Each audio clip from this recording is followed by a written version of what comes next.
네, 증시 대담 들어왔습니다. 시장 불확실성 제거에 초점을 맞춘 것일까요? 미국 증시 강하게 좀 오름세 보여줬는데요. 그 안에서 최근 들어서 우리 시장 안에서도 가상화폐 관련해서 뜨거운 감자 계속해서 논란이 되고 있습니다. 비트코인 진짜 1억 갈 것인가? 오늘 여러 가지 이야기 나눠볼게요. 한양대학교 글로벌 기업가센터 이장우 교수 나와 계십니다. 안녕하세요. 네, 안녕하세요. 네, 교수님.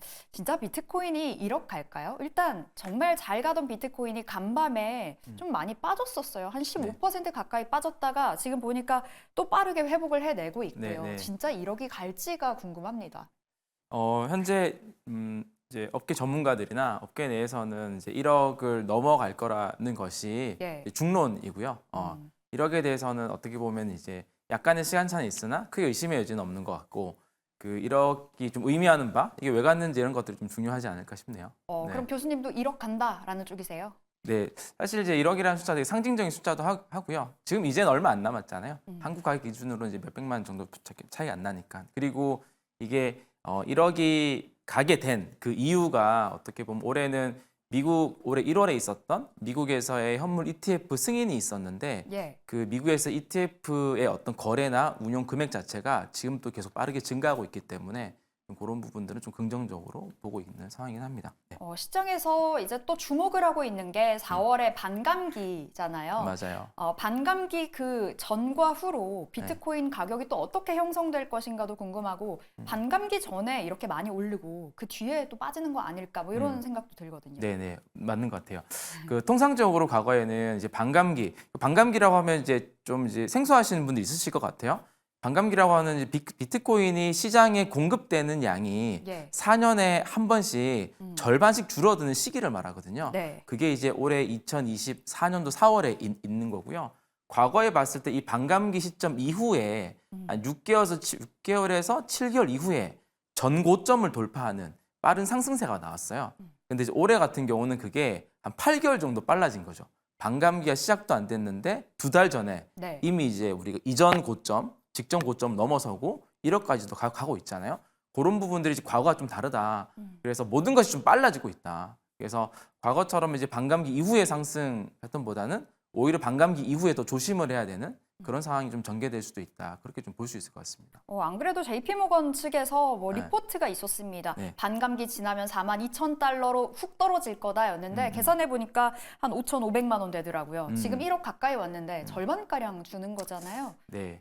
그게 예. 이제 어떻게 보면은 우리가 1월 달에 ETF가 승인이 되고 나서 본격적으로 유입된 이제 물량들이 있죠. 그 유입된 물량들의 금액대가 그 금액대이긴 합니다. 그거보다 살짝 높긴 하지만 그러면 그게 강한 저항선으로 좀 하고 있겠죠. 예. 그래서 이제 그런 우려감들을 좀 전망해 준 것 같긴 합니다. 네.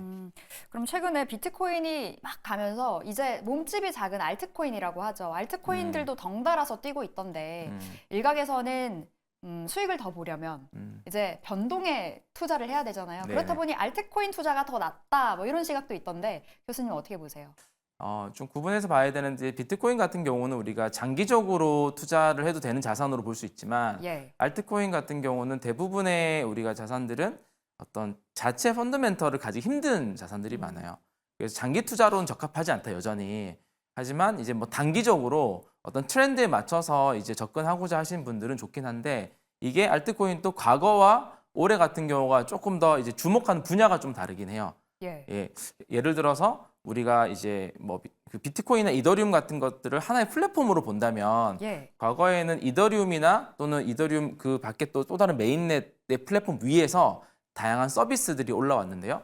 올해 같은 경우는 이 비트코인이라고 하는 애자, 비트코인이라는 플랫폼 위에서 다양한 서비스들이 시도가 되고 있거든요. 네. 그 위에 그렇다 보니까 그 비트코인 위에 올라오는 여러 가지 프로덕트나 알트코인들에 대해서 좀 더 주목을 많이 하는 그런 해인 것 같긴 합니다.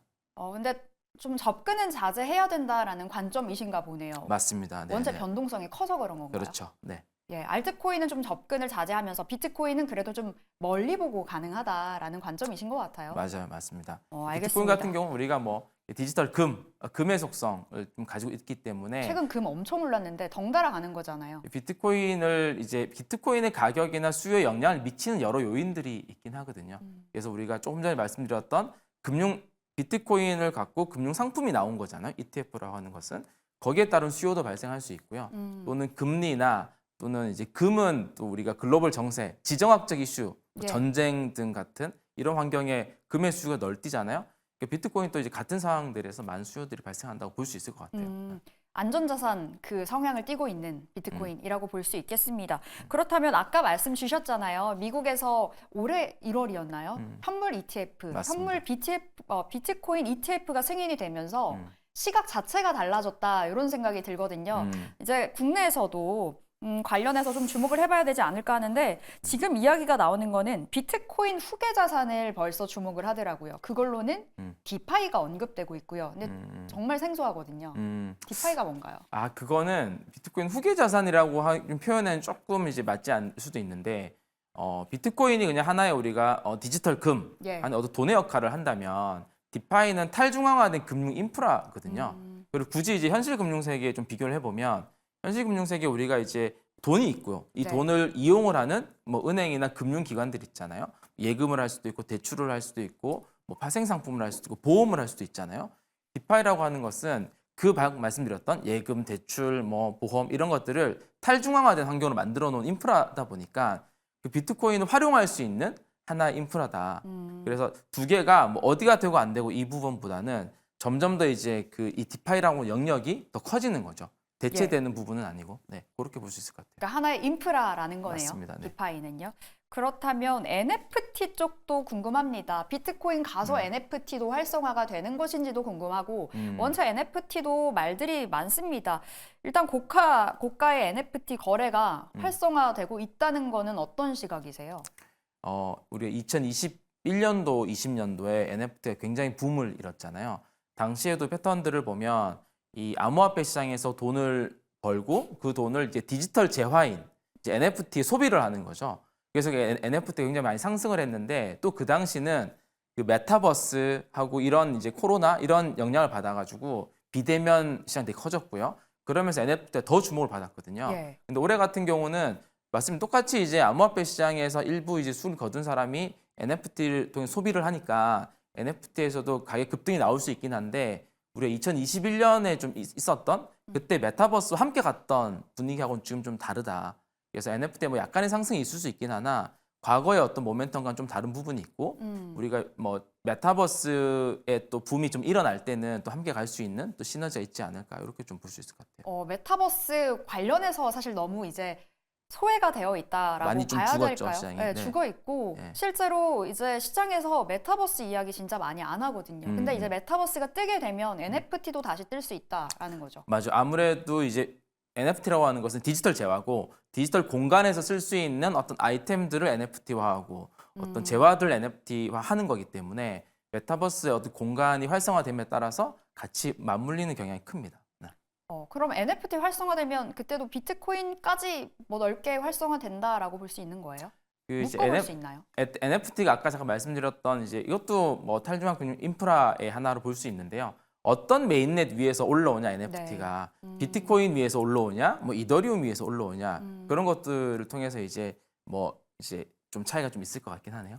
네. 근데 우리는 또 주식하는 사람들이잖아요. 네. 그렇다 보니까 비트코인이 막 뛰면은 이제 비트코인 관련주로 눈길이 가거든요.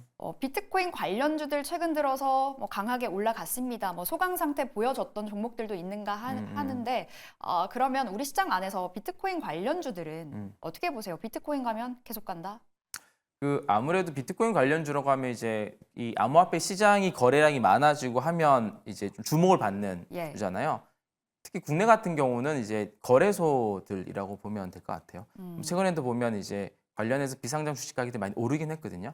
아무래도 이제 비트코인이 전체 대장주 역할을 하다 보니까 비트코인이 가면 다른 가상자산의 거래량이나 이런 것 다 따라가는 경향이 있긴 하거든요. 네. 그러면 이제 이 시장 전체의 거래량이 많아지고 하다 보니까 그런 것들을 이제 거래할 수 있는 플랫폼들의 가치 또 그 플랫폼에 이제 어떤 지분을 가지고 있는 기업의 가치 이런 것들이 같이 연동될 수 있다고 볼 수 있습니다. 그러니까 전반적으로 주식으로는. 활성화될 거다. 이렇게 또 정리를 해볼 수도 있을 것 같은데 교수님 그러면 앞서서 미국에서 비트코인 현물 ETF 승인 관련해서 말씀 주셨잖아요. 네네. 이제 국내에서도 가능할 거라고 제도권으로 들어올 수 있을 거라고 전망하세요. 굉장히 중요할 것 같아서.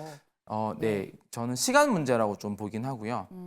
아무래도 이제 미국 ETF 승인 이후에 바로 국내에서 열어주는 것에 대한 좀 부담감이 있는 것 같아요. 예. 그래서 이제 그런 공론, 논의의 장이 올해 많이 만들어질 것 같아요. 왜냐하면 올해 이미 가격도 많이 올랐고 국민적으로 관심이 많이 올라가고 있거든요.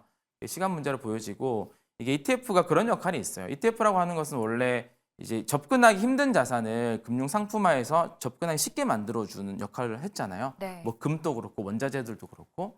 근데 우리가 비트코인 같은 자산은 개인들은 그동안 많이 접근성이 쉽게 이미 거래소라는 곳에서 암호화폐 거래소라는 곳에서 거래를 하고 있었거든요. 어떻게 보면 ETF는 기관이나 기업들이 참여할 수 있는 하나의 이 채널을 만들어 준 거예요. 그래서 국내 같은 경우도 ETF가 승인이 되면 국내 기업이나 기관들이 더 이 자산에 노출을 쉽게 할 수 있는 환경들이 만들어지니까 그런 변화를 좀 더 같이 기대해 볼 수 있을 것 같습니다. 그러니까 자산으로 인정될 수 있다. 뭐 음, 이렇게 볼 수 있는 맞습니다. 거네요. 네. 근데 어느 정도 시간이 필요하다라는 거고. 근데 뭐 신중하게 보고 있는 것 같아요. 신중하게. 금융당국은. 금감 원장도 인터뷰가 있었잖아요. 음. 그때도 굉장히 긍정적인 뷰를 보여줬기 때문에 음. 그렇다 보니 비트코인 지금 사야 되나? 뭐 지금이 기회인가? 뭐 이런 생각도 들고요. 모든 투자가 마찬가지긴 하지만요. 네, 지금 가격이 오른 좀 상태이긴 하니까 하지만 장기 투자로서는 굉장히 좋은 자산임에는 분명하다라고 좀 볼 수 있을 것 같습니다. 알겠습니다. 비트코인 관련해서 이야기 많이 나눠보고 있는데 궁금한 게 많습니다. 교수님은 비트코인 하시나요? 아, 그럼요. 하십니까? 네. 비트코인 전문가라고 해서 비트코인 잘하나 싶기도 하고요. 그런 부분이 되게 궁금해요. 비트코인 어떤 뷰로 보고 들어가신 건지 언제 들어가셨나요? 저는 이제 비트코인이라는 자산이 굉장히 중요한 자산이라고 봅니다. 개인들이 자기 자산을 지키기 위해서 근데 이 자산을 투자하는 방법도 다른 논인 거죠. 예. 굉장히 장기 투자 그리고 분할 투자, 적립 투자라는 방법을 접근하고 있고요.